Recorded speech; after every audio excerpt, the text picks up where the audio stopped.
Starbucks, you know, the company where you get your breakfast coffee at. Well, I usually don't like to make long-term bets against stocks, particularly if there's still a growth story embedded, which I actually think there is in Starbucks. But from a short to possibly intermediate term perspective, this is a stock that I think is probably better looked at from the short side.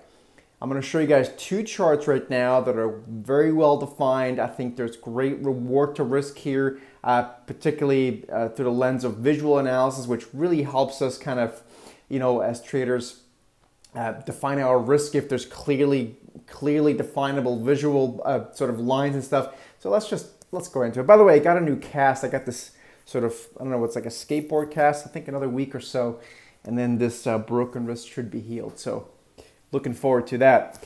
Let's look at the charts. So first of all, if we look at the big picture chart, and again, give me 1 second to get the tripod correctly mounted here.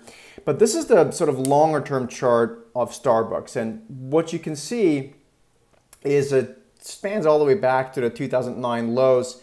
We've had a very, you know, well-defined support area, and this blue dotted line, it's the line that I'm going after with my finger right now. That line, for the most part, has held. It's kind of broke down a little bit over the past, about a couple of months ago, something like that. But it arguably, through the lens of a monthly closing basis, continues to hold. However, and I think this is much more important, is what's been happening ever since the stock started to lose upside momentum here in, I guess, 2016? And what's been happening since then is that the stock, as you can see, as marked by those red arrows, has essentially started to just kind of trot sideways, right? That's this movement here. And by so doing, it gave us three very well-defined tops. And actually, more precisely, it gave us a lower high this past, I guess, January or February of this year. That's this point right here. Ultimately, that led the stock to break below that red line. That's your 200-week moving average, and also below this horizontal support area. So if we now move over, and I'll bring the daily chart over, you see all of this a little bit more precise on the daily chart. So you can see the stock here gapped lower after earnings in June, just as there's a lot of support from a technical area, from a moving average perspective here. The 200-day, the 50-day, the 100-day, the stock gapped lower, then basically really got oversold. And we actually, I think, talked about that as a potential trade idea. And actually, this I don't think this was after earnings. I don't know what this was. Anyway, the point was there was a big down gap and it broke below support. And now we are sort of ricocheting or moving back to an area that used to be support. You can see it's support, support.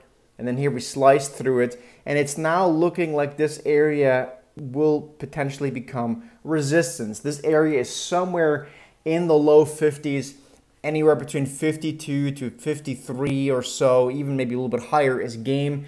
And you can see from a momentum perspective, we're no longer oversold, we're bouncing back. So there's a lot of technical resistance here. So basically, I think, and as you can see, as indicated by the blue arrow, I think the stock ultimately will resume higher. Again, you have very well-defined risk here. And if you just quickly go back to the weekly chart, you'll see this horizontal area. This was support for much longer than what I showed you on the daily chart. And we're now looking to retest that from below. And I think ultimately we'll go back and retest at least the high 40s. So now what's important to explain here for just a minute is that there's always a way to make a trade a little bit riskier and or a little bit less risky, right? So like, for example, if we look at, we'll go back to the chart in a minute.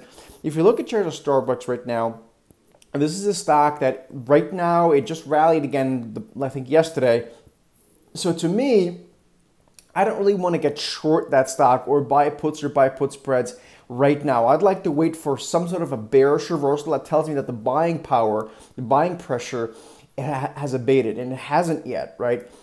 So I'd like to wait for a bearish reversal before getting short the stock or buying puts or put spreads or all that kind of stuff before making new bearish bets. Alternatively, if one wants to be more aggressive, you saw there's a lot of technical resistance above, i.e. former support.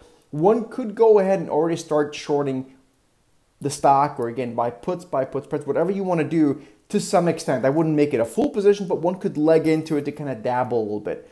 That is up to everyone's individual sort of, preference of their own risk parameters. Personally, I like to wait for the market to show me that there's no longer buying pressure, but again, that's really up to you. So if you look at that chart once again, you can see that we just had another rally day, and we're coming into this yellow line. That's your 50-day moving average, which happens to coincide with what used to be support, now resistance. And again, keep in mind, this trading stuff is usually not a science, it's much more an art. So yes, the stock could certainly squeeze a little bit higher, which is also one of the reasons why I'd like to wait for a bearish reversal. So anyway, folks, I hope this makes sense. And by the way, this is all the kind of stuff that we're going to talk about in Denver at our 2.5-day workshop, September 14th or 16th.